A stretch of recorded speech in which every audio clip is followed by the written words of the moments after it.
Joining me now is Iranian dissident and activist Danial Taghaddos. Daniel, thank you so much for your time tonight. Look, I know there's been no internet, no electricity for some time now in Iran, but do you, so it is a bit difficult for the outside world to tell what's really going on. What are you hearing from people? Do you believe that the killings have ended, that these protests have been smothered, or what's actually happening? Well, first of all, thank you for having me. I don't believe the killing has ended at all. And I believe what President Trump said was, from the Iranian side, he heard that the killing has been stopped.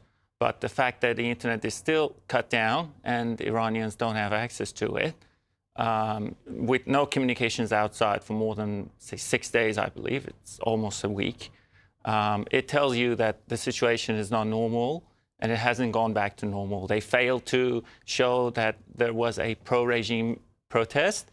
It was a very obvious fake AI-made video of a protest from a few years ago.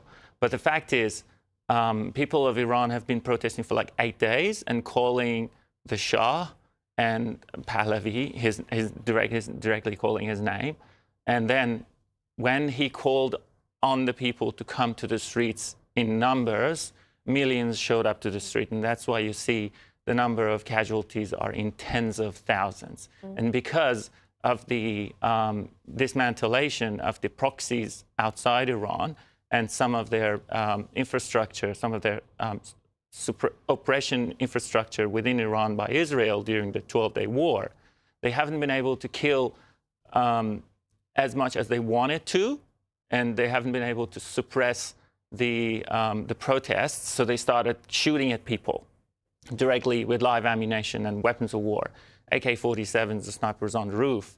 And now we see footage, very rarely coming out of Iran through Starlink internet or whatever that is, that show armored vehicles with mounted machine guns on top of them, roaming the streets. And there's basically a curfew or martial law, however you want to name it. I mean, it's chilling, and to see the footage that has been able to come out of the country.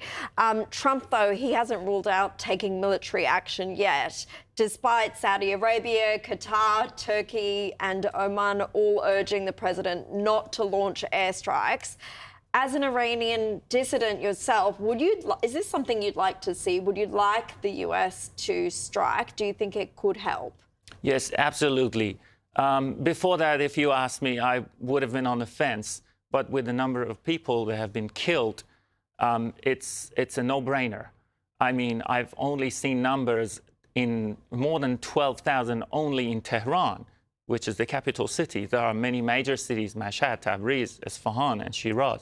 All those major cities will going to reveal thousands of people die.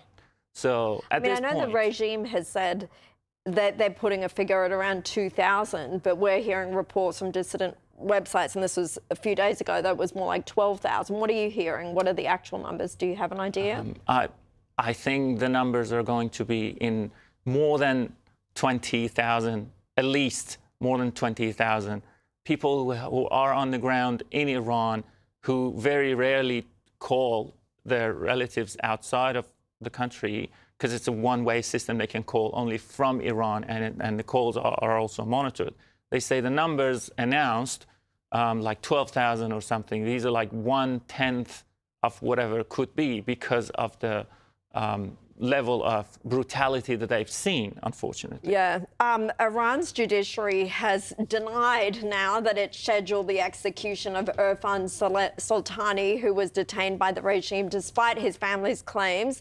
A Norway-based Kurdish human rights organisation, Hengor, says Soltani's execution had been postponed, but they have warned that there are ongoing concerns for his life.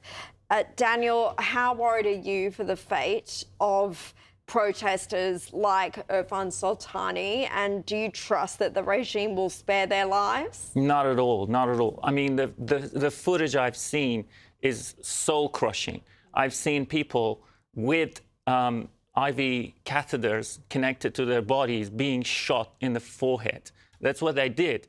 in these rounds. So it is obviously not going to be sparing people's lives.